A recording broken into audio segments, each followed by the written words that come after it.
Theory of reciprocal zonular action. Dr. Daniel Goldberg now proposes his theory of reciprocal zonular action and formulates a new consolidated theory of accommodation as follows.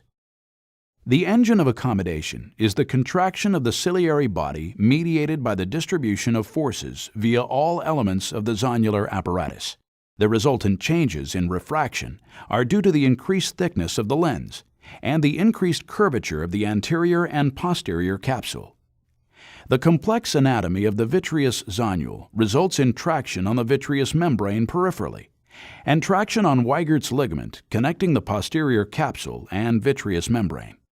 During accommodation, the ciliary body moves forward and centripetally, and at the same time, the posterior zonular attachments, interconnected with the vitreous membrane and the posterior lens capsule, are also stretched, contributing to the shape changes in the lens.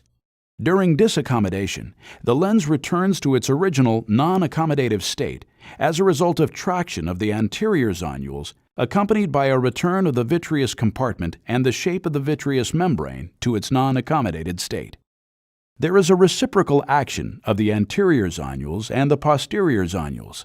During ciliary body contraction, the anterior zonules lose tension, while the posterior zonules stretch and exert force on the posterior lens capsule, playing a role in shaping the posterior lens thickness and curvature.